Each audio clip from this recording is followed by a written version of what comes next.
பரமண்டலங்கள் இருக்கிற எங்கள் பிதாவே, உம்முடைய நாமம் பரிசுத்தப்படுவதாக, உம்முடைய ராஜ்யம் வருவதாக. பரமண்டலங்கள் உம்முடைய சித்தம் செய்கிறது போல இந்த பூமியிலும் செய்யப்படுவதாக. நீர் எங்களோடு பேசும் நல்ல பிதாவே. எசேக்கியேல் தீர்க்கதரிசி எழுதின புஸ்தகம் 36ஆம் அதிகாரம் 9வது வசனம். இதோ நான் உங்கள் பட்சத்திலிருந்து உங்களை கண்ணோக்குவேன், நீங்கள் பண்படுத்தப்பட்டு விதைக்கப்படுவீர்கள். பரலோக ராஜ்யம் சமீபத்திருக்கிறது. The kingdom of heaven is at hand என்று வேத வசனம் சொல்லுகிறது. ஒவ்வொரு முழங்கால்களும் அவருக்கு முன்பாக முடங்க வேண்டும், ஒவ்வொரு நாவுகளும் அவரை அறிக்கை செய்ய வேண்டும். All the knee shall bow, all the tongue shall confess, Jesus is the Lord. அவருடைய முகத்தின் வெளிச்சம் அடியானை மூடிக்கொள்ளட்டும், அவருடைய கம்பீர சத்தம் அடியானை நிரப்புவதாக. எசேக்கியேல் தீர்க்கதரிசி மூலியமாய் இஸ்ரவேல் ஜனங்களுக்கும் தேவனோட பிள்ளைகளுக்கும் தேவன் ஒரு வாக்குத்தத்தங்களை கொடுத்தார். என்ன சொல்லுகிறார்? இதோ நான் உங்கள் பட்சத்திலிருந்து உங்களை கண்ணோக்குவேன்.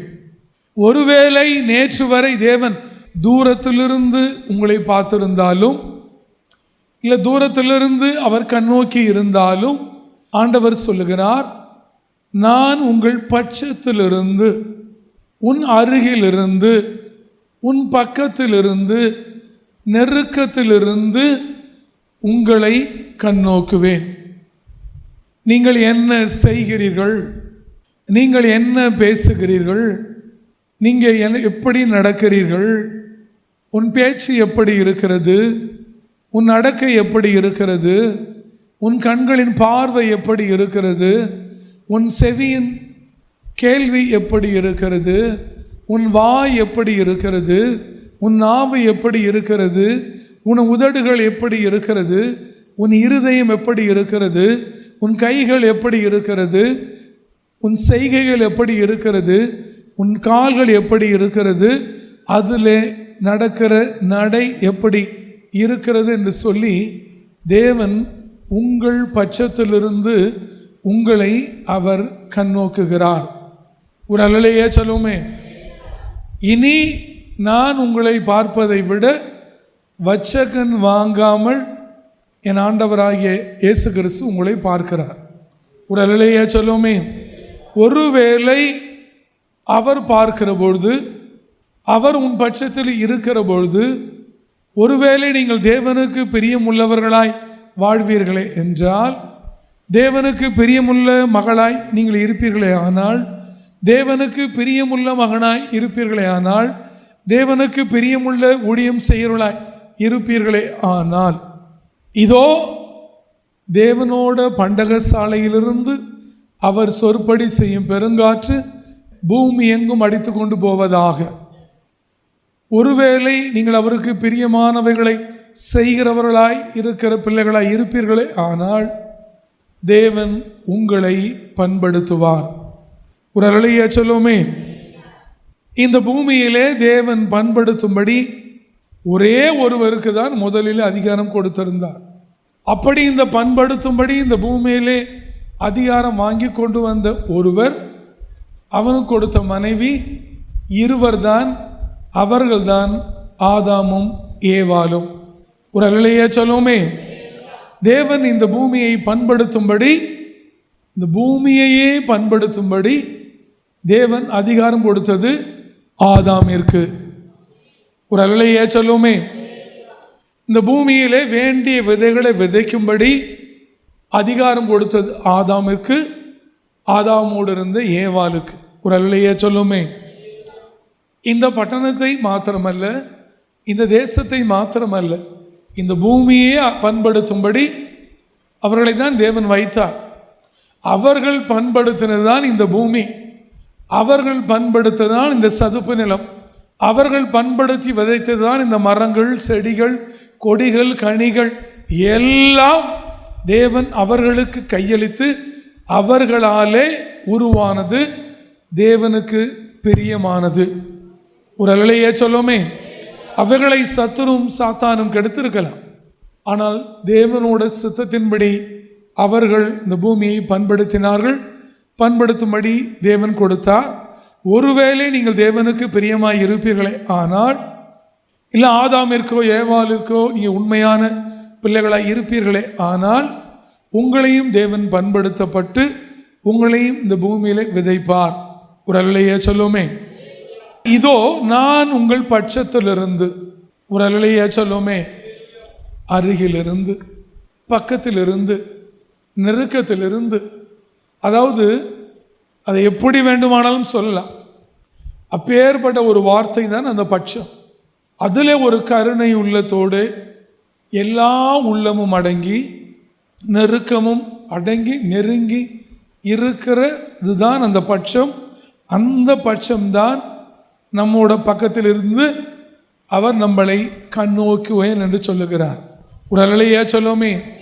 என் ஜனமே, என் உறவுகளே, ஊழியம் செய்கிறவர்களே, மூப்பர்களே, ஊழியக்காரனே, நீங்கள் ஒரு காரியங்களை தெரிந்து கொள்ள வேண்டும். இனி உங்கள் பட்சத்திலிருந்து உங்களை அவர் கண்ணோக்குகிறார். ஒரு அல்லையா சொல்லுமே. அப்படின்னா எல்லாரையும் வானத்திலிருந்து அவர் பார்க்கிறார். தீயோரையும் நல்லோரையும் அவர் வானத்திலிருந்து கண்ணோக்குகிறார் என்று சொல்லி சாலமோன் சொல்லுகிறார். ஆனால் நமக்கு அவர் சொல்லுகிறார், பட்சத்திலிருந்து நம்மை அவர் கண்ணோக்குகிறார். ஒரு அல்லையா சொல்லுமே. அவனா அவர் நம்முடைய அருகில் இருக்கிறார். ஒவ்வொரு மனுஷனோட, ஒவ்வொரு மனுஷியோட, ஒவ்வொரு பிள்ளைகளோட, இந்த பூமியின் குடிகளோட அவர் பட்சத்தில் இருக்கிறார். ஒரு அல்லையா சொல்லுமே. அவர் பக்கத்தில் இருக்கிறார். அப்போ நீங்கள் எதை செய்தாலும், என்ன பேசினாலும், என்ன நடந்தாலும், என்ன சொன்னாலும், உன் அருகே உன் பட்சத்தில் ஆண்டவர் இருக்கிறார் என்கிற எண்ணம் இருந்தால் உங்களை ஒரு நாள் அவர் பண்படுத்தப்பட்டு விதைச்சு விடுவார்.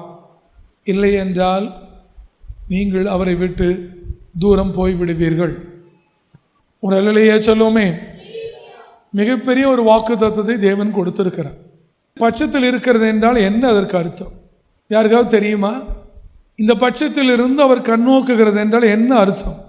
நீ இதுவரை அலைந்த அலைச்சலையும் இனிமேல் அலைய போற அலைச்சலையும் தேவர் பார்க்க போகிறார். ஒரு அல்லையே சொல்லுமே. அப்போ உன்னோட நடைகளை அவர் எண்ணுகிறது தான் பட்சத்தில் இருக்கிறது. நடைய பக்கத்தில் இருந்தால் எண்ண முடியுமா, தூரத்தில் இருந்தால் எண்ண முடியுமா? இப்போ நீ நடந்து போகிற, உன் பக்கத்தில் இருந்தால் உன் நடையை எண்ண முடியுமா? இல்லை தூரத்தில் இருந்தால் உன் நடையை எண்ண முடியுமா? உன் பட்சத்தில் இருக்கிறது என்னால் என்ன காரியம் என்றால், உன் நடைகளை அவர் உன் அருகில் இருந்து எண்ணுகிறார். எத்தனை நட நடக்கிறான். அப்போ ஒரு பட்சத்தில் இருக்கிறதுனால என்ன? அவர் நம்முடைய நடையை எண்ணுகிறார். அது முதல் அர்த்தம். ஒரு இல்லையா? அடுத்து அவர் பட்சத்தில் இருக்கிறார் என்றால் அவர் நாம் விடுகிற ஒவ்வொரு கண்ணீரையும் அவர் துருத்தியிலே பிடிக்கிறார். அல்லேலூயா. அப்போ நம்ம பக்கத்தில் இருந்தால் கண்ணீரை பிடிக்க முடியுமா? தூரத்தில் இருந்தால் பிடிக்க முடியுமா? இப்போ மனைவி அழுகிறா, அந்த கண்ணீரை பிடிக்கணும்னா புருஷன் பக்கத்தில் இருந்தால் பிடிக்க முடியுமா? தூரத்தில் இருந்தால் பிடிக்க முடியுமா?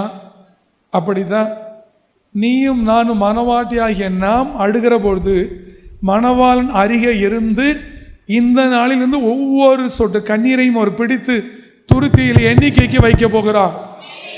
அது மாத்திரமல்ல, இவ்வளவு நாள் விட்ட கண்ணீரையும் ஒரு துருத்தியில் பிடிச்சிருக்கிறார்.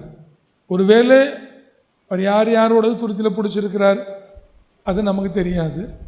ஆனால் ஒரு காரியம், என்னைக்கு ஒரு பட்சத்தில் வந்தாரோ அவர் வந்ததே உன் கண்ணீரை அவரே பிடித்து அவரே அதை எண்ணி அதை துருத்தியில் வைக்கும்படி. ஒரு அல்லையே சொல்லுமே. இதை விட வேற என்ன வேணும்?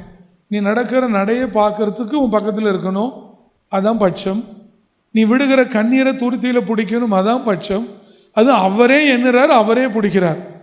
இதை விட இந்த பூமியில் நமக்கு ஆதரவு யார் இருக்க முடியும்? ஒரு அல்லையே சொல்லுமே. இந்த தேவனுக்காக நீ என்ன செய்ய போறீங்க? உனக்கு இவ்வளோ பட்சத்தில் இருக்கிறாரு, இந்த தேவனுக்காக அவர் பட்சத்தில் நீ என்ன இருக்க போற? உன்னை நீ கேள்வி கேட்க போறார். வாசிப்போமா? சங்கீதங்களின் புஸ்தகம் 56ஆம் அதிகாரம் 8-9 வாசிக்க கேட்கலாம். என் அலைச்சல்களை தேவரீர் எண்ணி இருக்கிறீர். அதுதான் அந்த அலைச்சல் தான் நடந்து நடந்து நடந்து நடந்து இந்த பூமி எங்கும் நடந்து அலைஞ்ச ஆதாமின் அலைச்சலும் நடையையும், ஆபிரகாம் அலைஞ்சி நடந்த நடை அலைச்சல், தாவீது அலைந்து நடந்த நடை அலைச்சல், எலியாவோட அலைச்சல், பவுலோட அலைச்சல், இந்த ஊழியக்காரனோட அலைச்சல் எல்லாவற்றையும் தேவர் எண்ணி இருக்கிறார். அல்லேலூயா. இவர்களெல்லாம் அலைந்ததை விட அங்கே அறிவியல் விஞ்ஞானம் சொல்லுகிறது, இயேசு இந்த பூமியில் இருந்தபோது 88,000 கிலோமீட்டர் நடந்தாராம். அப்போ அவர் எவ்வளோ அலைஞ்சிருப்பார். நாங்கள்லாம் காரில் அலையிறோம், காரு, பஸ்ஸு, ட்ரெயின். அவர் எப்படி நடந்தே அலைந்தார். ஆனால் அந்த வகையில் பார்க்குறப்ப தாவீதெல்லாம் குதிரையில் அலைஞ்சார். ஆனால் எலியா நடந்தார், ஆபிரகாம் நடந்தார், எகிப்துக்கு, கானானுக்கு, எல்லா இடத்துலையும் நடந்தார் ஆடுகளை ஓட்டி கொண்டு. ஆதாம் சொல்ல வேணாம், அந்த காலத்திலே பெரிய அதிக நடை பழைய ஆதாமுக்கு, இந்த காலத்தில் அதிக நடை புதிய ஆதாமாகிய இயேசு கிறிஸ்துவுக்கு. ஒரு அல்லையே சொல்லுவோமே, அவங்கள மாதிரிலாம் அலைஞ்சதும் நீங்கள் பார்க்கவே முடியாது. நம்மளாம் 70 வருஷம் 80 வருஷம் கிடையாது, 900 வருஷத்துக்கு மேலே அலைஞ்சி நடந்தால் எப்படி இருக்கும்? ஒரு அல்லையே சொல்லுவோமே. ஆபிரகாம் 175 வருஷமும் அலைந்து நடந்து தெரிந்தார். தேவன் விட நடந்து போ, திரி, நீ எதுவெல்லாம் நடக்கிறியோ அந்த அலைச்சலெல்லாம் பார்த்து ஆசீர்வதிச்சார், சொந்தமாக்கி கொடுத்தார். இப்போ இதெல்லாம் தேவன் என்றார்னா அவர் எவ்வளோ பெரிய பாசம். அந்த அலைச்சல் உண்மையாக பொய்யாங்கிறது அது அடுத்த கட்டம். ஆனால் நீ அலைஞ்ச அலைச்சலை தேவன் இன்னைக்கு பார்க்குறாரு. அல்லேலூயா.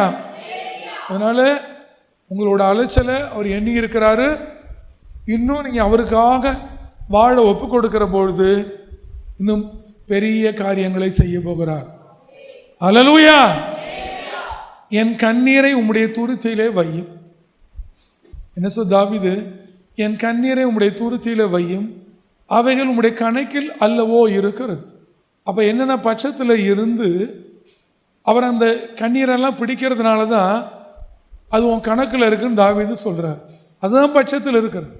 உங்களுக்கு தெரியாது, நீ நினைக்கிறாய் அழுது கொண்டே என்று சொல்லி, ஆனால் அநேகரோ கண்ணீரை அவன் குடித்து விடுகிறான், சிலரோட கண்ணீரை தான் அவர் கணக்கில் வைக்கிறார். அல்லேலூயா. இந்த பூமியில் அநேகரோட கண்ணீர் ருசியாக இருக்கிறது, அநேகரை அழ வைத்து குடித்து கொண்டிருக்கிறான். கண்ணீரை குடித்தவனையும் தேவன் பிடித்து அறுக்கும்படி வைத்தார். இன்னும் மீதி உள்ள சேனைகளையும் தேவன் ஊழியக்காரனை கொண்டு பிடிப்பார். ஒரு அல்லையே சொல்லுவோமே, அவன்லாம் கண்ணீரை வரவழைச்சி அந்த உப்பு தண்ணி அவ்வளோ சுவையாக இருக்கிறதுன்னு என்னிடத்துல சொன்னான். எப்படி சொல்லுகிறான்? ஐயோ, அந்த கண்ணீர் எவ்வளோ சுவை தெரியுமா? அது ஆண்டவரோட பிள்ளை கண்ணீர் அவ்வளோ சுவையாக இருக்கும். அதை நான் நக்கி குடிக்க தான் எல்லாரையும் மழை வைப்பேன். குடும்பத்தில் பெருவினங்களை உண்டாக்கி, சரீரத்தில் பலவீனங்களை உண்டாக்கி, வியாதியை உண்டாக்கி, அதிகமான கடன்களை உண்டாக்கி, தொல்லைகளை உண்டாக்கி ஒரு அழுவார்கள். நான் அவரோட கண்ணீரை குடிப்பேன் என்று சொன்னேன். எல்லாரோட கண்ணீரும் துருத்திக்கு போகிறதில்லை. உம்முடைய துருத்தியில் வையும், அவைகள் உம்முடைய கணக்கில் அல்லவோ இருக்கிறது. நான் உம்மை நோக்கி கூப்பிடும் நாளிலே என் சத்துருக்கள் பின்னிட்டு திரும்புவார்கள். தேவன் என் பட்சத்தில் இருக்கிறார் என்பதை அறிவேன். அல்லேலூயா. ஒரு நாள் உங்களோடு அவர் இருக்கிறதை நீங்கள் அறிவீர்கள். உன் அலைச்சலை என்னென்னதை பார்ப்ப, நீ விட்ட கண்ணீரை பார்ப்ப. நீங்கள் நீ ஒரு விசேஷமாக விண்ணப்பம் பண்ணணும். ஆண்டவரே, என் பட்சத்தில் இருப்பேன்னு சொன்னீங்க, நான் விடுகிற ஒவ்வொரு சொட்டு கண்ணீரும் உன் கணக்கில் இருக்கணும்னு சொல்லுங்க.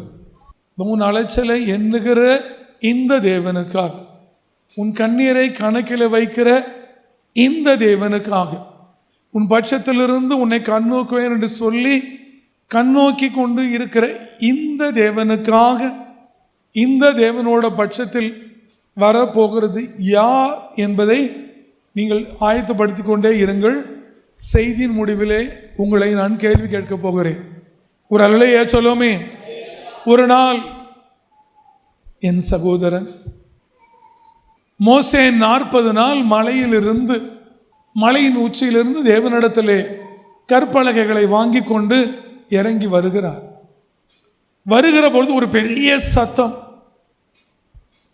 அந்த சத்தத்தை கேட்ட உடனே மோசே சொல்லுகிறார், இது ஜெயதோனியின் சத்தம் அல்ல, அபஜெயதோனியின் சத்தம் அல்ல, இது ஒரு வித்தியாசமான பாடலின் சத்தமாய் இருக்கிறது என்று கேட்டுக்கொண்டே வருகிறார். கிட்டே வர வர வர வர ஜனங்கள் நிர்வாணமாய் ஆடி பாடிக்கொண்டிருக்கிறார். அங்கேதான் இந்த பூமியிலே முதலாய் நந்திக்கு சிலை உருவானது. அங்கேதான் ஒரு அருளையா சொல்லுமே. வர வர வர வர வர ஆரோன் அவர்களை நிர்வாணமாக்கி இருந்தான். இவர்களும் நிர்வாணமாய் ஆடல் பாடலோட சத்தமிட்டு பாடிக்கொண்டிருக்கிறார்கள்.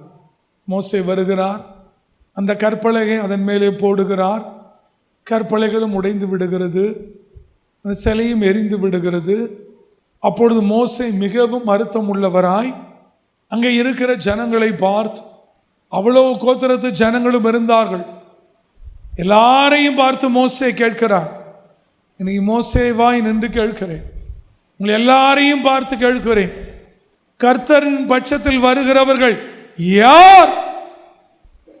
அவர் என் பட்சத்தில் இருக்கிறார், என் குடும்பத்தின் பட்சத்தில் இருக்கிறார், மனைவி பிள்ளைகளின் பட்சத்தில் இருக்கிறார், என் பிரயாசங்களின் பட்சத்தில் இருக்கிறார், நான் அவர் பட்சத்தில் இருப்பேன் என்று சொல்லுகிறவர்கள் மாத்திரம் ஒரு அல்லேலூயா சொல்லுவோம். எல்லாரும் ஒரு பட்சத்தில் வரீங்களா? அப்போது கேட்கிறார். அங்கே 12 கோத்திரங்கள் இருந்தது. ஆனால் ஒரே ஒரு கோத்திரம் மோசேவின் பட்சத்தில் தேவனுக்காக வந்தது. அந்த கோத்திரம்தான் லேவி கோத்திரம். ஒரு அல்லேலூயா சொல்லுவோமே. அவர்கள் வருகிறார்கள்.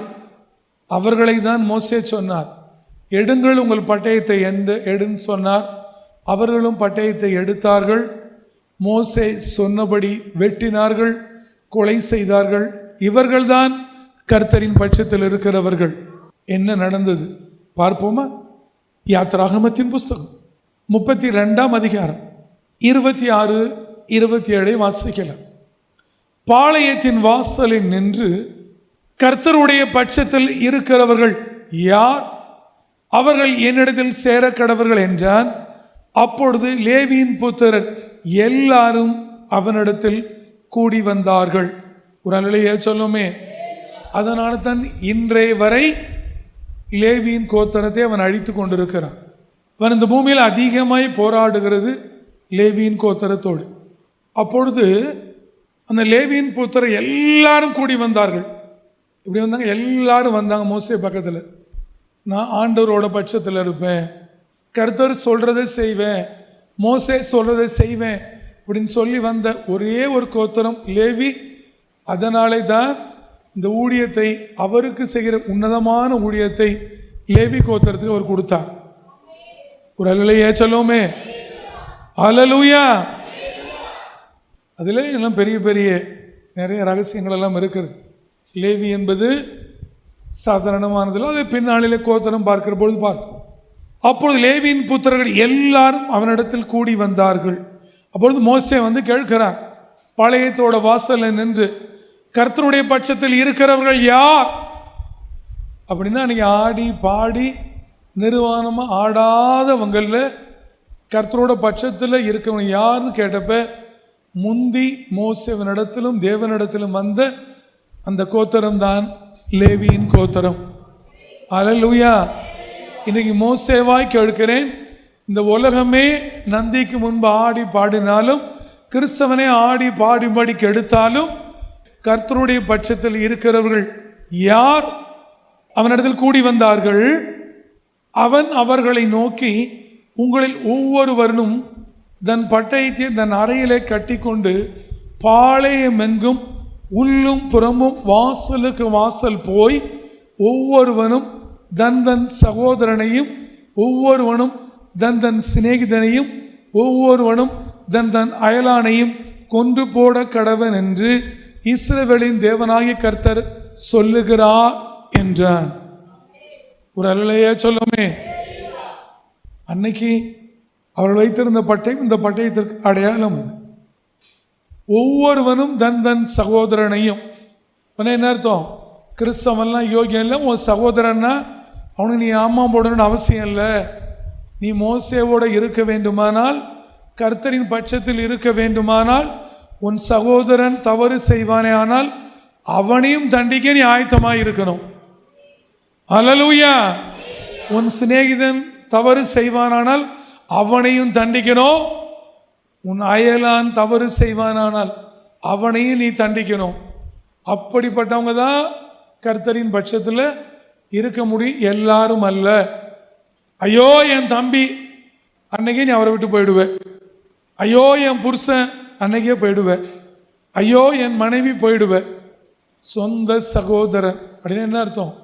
ஒரே வயிற்றில் பிறந்த சகோதரனானாலும் தேவனுக்கு விரோதம் ஒருத்தன் வாழ்ந்தான்னா அவன் விரோதி தான். தன் சகோதரன், அதாவது என்ன சொல்றார் பாருங்கள், தன் அறையிலே கட்டி கொண்டு பாளையம் எங்கும் உள்ளும் புறம்பும், உள்ளேயும் பார்க்கணும் சுத்தியும் பார்க்கணும். வாசலுக்கு வாசல் போய் அந்த சின்ன சின்ன கூடாரம் போடுங்க, கூடாரத்தில் என்ன பார்க்கணும்? உள்ளே பார்க்கணும், சுற்றி பார்க்கணும், வாசலில் போய் பார்க்கணும். பார்த்து உள்ளே தன் சகோதரன் யார் யார் அந்த கண்டுக்குட்டி செய்தார்களோ, வணங்கினார்களோ, தேவனுக்கு எரிச்சல் மூட்டினார்களோ, இவ்வளோ அற்புதங்களும் அடையாளங்களையும் கண்ட பின்பு தேவன் இல்லை என்று பாகாலை பின்பற்றி போனார்களோ, அவர்களை வெற்றணும்னா அன்னை வெற்றத்துக்கு முந்தி வந்த கோத்திரம் லேவி. ஒரு அல்லையே சொல்லுமே. பாளையம் எங்கும் உள்ளும் புறம்பும் வாசலுக்கு வாசல் போய் ஒவ்வொருவனும் தன் சகோதரனையும், ஒவ்வொருவனும் தன் சிநேகிதனையும், ஒவ்வொருவனும் தன் அயலானையும் கொன்று போட கடவன் என்று சொல்லி இஸ்ரவேலின் தேவனாகிய கர்த்தர் சொல்லுகிறார் என்றார். தேவனோட ஒரு முகம்தான் உங்களுக்கு தெரியும், கிருபை இரக்கம் என்று சொல்லி. இன்னொரு முகம் உங்களுக்கு தெரியாது. சாத்தானும் அவனுடைய சேனைகள் அலறுகிறான் என்றால் அவர் நீதியாயும் இருப்பார், நியாயமாயும் இருப்பார். அவர் என்ன செய்வார் என்று அவருக்கு மாத்திரம் தெரியும் என்று இன்னைய வரை அலறுகிறான் அவர். லேவியின் புத்திரர் மோசே சொன்னபடி செய்தார்கள். அந்நாளிலே ஜனங்களில் ஏறக்குறைய 3000 பேர் விழுந்தார்கள். அல்லேலூயா.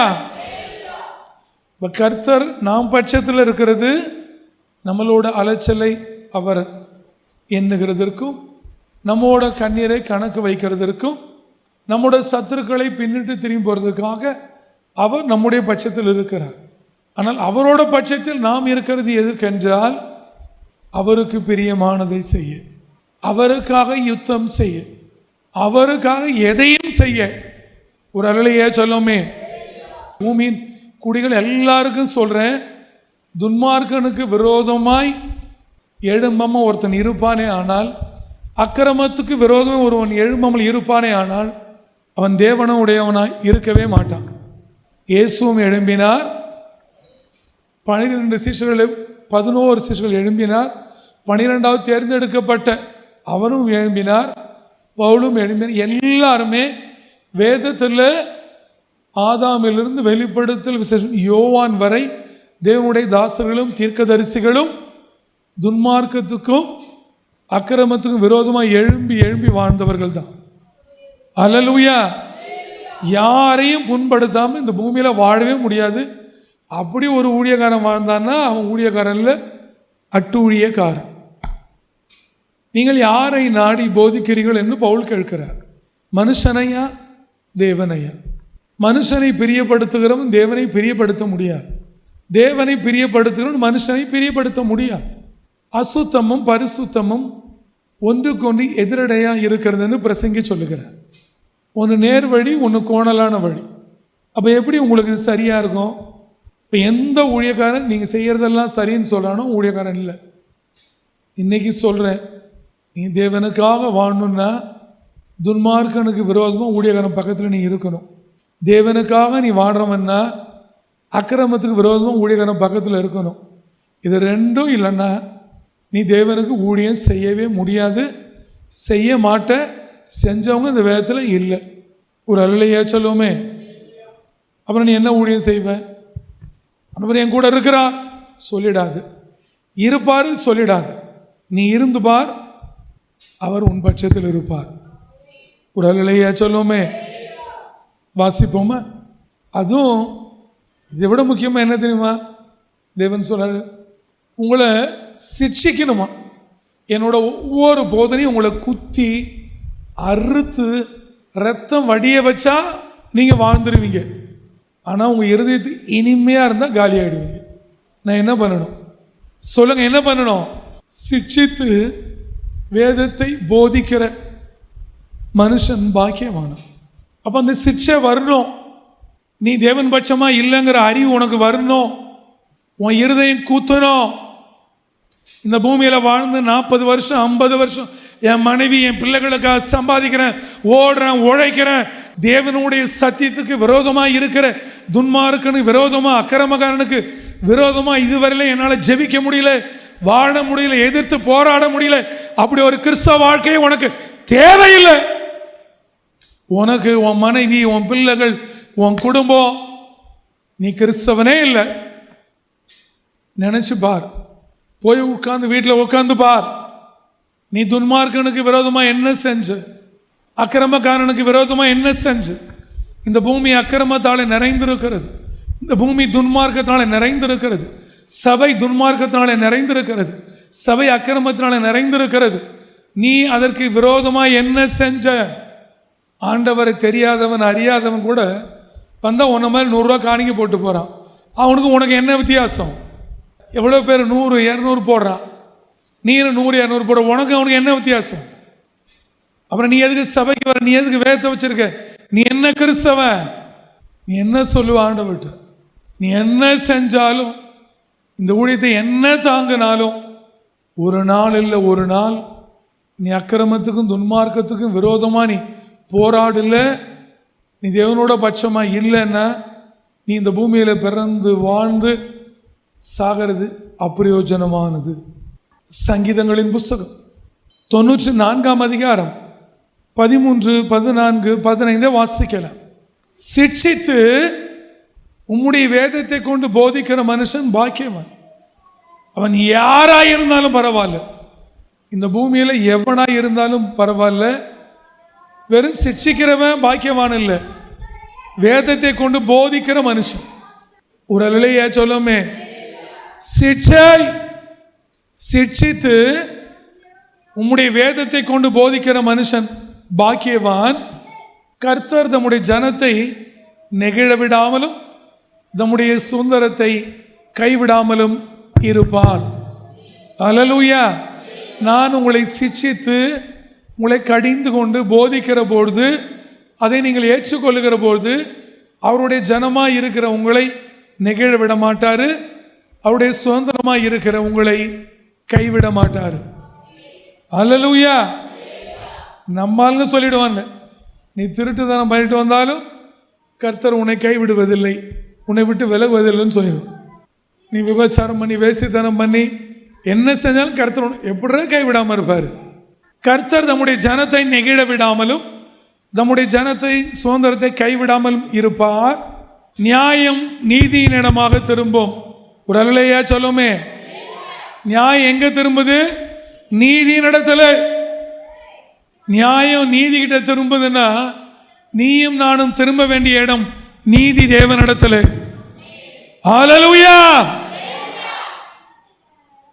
நியாயம் நீதியின் இடமாக திரும்பும்.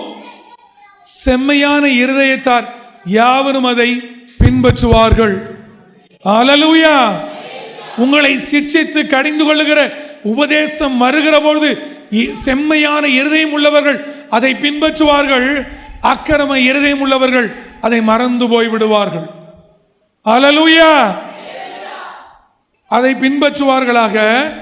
துன்மார்க்கருக்கு விரோதமாய் என் பட்சத்தில் எழும்புகிறவன் யார்? இவன்தான் செம்மையான இருதயம் உள்ளவன், தேவனோடு போதனையை கேட்கிறவன், உபதேசத்தை கேட்கிறவன். ஒரு அல்லேலூயா சொல்லுமே. துன்மார்க்கருக்கு விரோதமாய் என் பட்சத்தில் எழும்புகிறவன் யார்? அக்கிரமக்காரருக்கு விரோதமாய் என் பட்சத்தில் நிற்பவன் யார்? ஒரு அல்லேலூயா சொல்லுமே. எவ்வளவு பெரிய துன்மார்க்கன் வந்தாலும் துன்மார்க்கருக்கும் துன்மார்க்கத்துக்கும் விரோதமாய் பட்சத்தில் எழும்பி நிற்பேன் என்று சொல்லுகிறவர்கள் நீங்கள் தாவீதின் சேனைகள். ஒரு அல்லேலூயா சொல்லுமே. அக்கிரமக்காரருக்கும் இந்த பூமியிலே சாத்தான் விதைத்த அக்கிரமத்துக்கு விரோதமாய் ஊழியக்காரனோட பட்சத்தில் நிற்பவன் என்று சொல்லுகிறவன் தாவீதின் சேனைகள், தேவனோட சேனைகள். ஹல்லேலூயா, ஹல்லேலூயா. இப்படி ஓம் பட்சத்தில் மட்டும் தேவன் இருந்துடக்கூடாது. நீ தேவனோட பட்சத்தில் இருக்கணும். துன்மார்க்கருக்கு விரோதமாய் எழும்புகிற ஊழியக்காரன் பட்சத்தில் இருக்கணும். அக்கிரமக்காரருக்கு விரோதமாய் எழும்புகிற ஊழியக்காரன் பட்சத்தில் நிற்கணும். நிக்கிறதுனா இதுதான், எழும்புறதுனா இதுதான், எழுப்புதல்னா இதுதான், நிற்கிறதுனா இதுதான். ஒரு அல்லேலூயா சொல்லுமே. என் பட்சத்தில், என் ஜனமே கேள், பூமியின் குடிகளே கேள், தாவீதாய் நின்று சொல்லுகிறேன், என் பட்சத்தில் தேவன் இருக்கிறார். இனி நான் பயப்படேன். இந்த ஊழியத்திற்கும் இந்த ஊழியக்காரனுக்கும் யார் அனுகூலம் பண்ணுகிறார்களோ அவர்களின் நடுவில் சேனைகளின் கர்த்தர் பட்சத்தில் இருப்பார். அவர்களை அல்லாமல் வேறு ஒருவர் நடுவில் அவர் இருப்பதில்லை. ஒரு அல்லேலூயா சொல்லுமே. என் பட்சத்தில் அவர் இருக்கிறது போல, தாவீதாய் நிற்கிற என் பட்சத்தில் அவர் இருக்கிறது போல, இந்த தாவீதுக்கு யார் இந்த பூமியிலே அனுகூலம் பண்ணுகிறார்களோ அவர்களின் நடுவில் தேவன் பட்சத்தில் இருக்க போகிறார். ஒரு அல்லேலூயா சொல்லுமே. இது பட்சம் என்பது சாதாரணமானது அல்ல. நடைகளை எண்ணுகிற ஒரு இடம், நம் கண்ணீரை கணக்கில் வைக்கிற ஒரு இடம், நம்மை காப்பாற்றுகிற ஒரு இடம், நம்முடைய சுதந்திரத்தை நம்மையும் கைவிடாமல் நெகிழவிடாமல் இருக்கிற ஒரு இடம். அதுதான் கர்த்தரின் பட்சம். சத்துருக்கள் பின்னிட்டு திரும்பி போகிற ஒரு இடம் அது. வாசிப்போமா? சங்கீதங்களின் புஸ்தகம் 118 அதிகாரம் 6-7 வாசிக்கலாம். கர்த்தர் என் பட்சத்தில் இருக்கிறார், நான் பயப்படேன். மனுஷன் எனக்கு என்ன செய்வார்? ஹல்லேலூயா. மனுஷனால என்ன செய்ய முடியும்? மனுஷன் எனக்கு என்ன செய்வான்? எனக்கு அனுகூலம் பண்ணுகிற நடுவில் என்ன சொல்ல தாவீது? எனக்கு அனுகூலம் பண்ணுகிறவர்கள் நடுவில் கர்த்தர் என் பட்சத்தில் இருக்கிறார், என் சத்துருக்களின் சரி கட்டுதலை காண்பேன் என்று சொல்லுகிறார். ஹல்லேலூயா. பரமண்டலங்கள் இருக்கிற எங்கள் பிதாவே, கர்த்தர் என் பட்சத்தில் இருக்கிறார், மனுஷன் என்ன செய்வார்? நான் பயப்படேன் ஆண்டவர். தாவீதாய் என்று சொல்லுகிறேன். தாவீதாய் வைத்திருக்கிறேனே உமக்கு நன்றி. இவர்கள் என் ஜனங்கள், இவர்களோட சத்துருக்களை நீ சரி கட்டுவீராக. இவர்களும் துன்மார்க்கருக்கு விரோதமாய் அக்கிரமக்காரருக்கு விரோதமாய் என் பட்சத்தில் எழும்புகிறவர்களாய் இவர்களையும் வைத்தருள். வந்த என் ஜனங்களை ஆசீர்வதி, சந்தோஷம் சமாதானத்தை கட்டளையிடும். இயேசு கிறிஸ்து நாமத்தில் ஜெபிக்கிறோம். ஆசீர்வதியும் நல்ல பிதாவே. ஆமென்.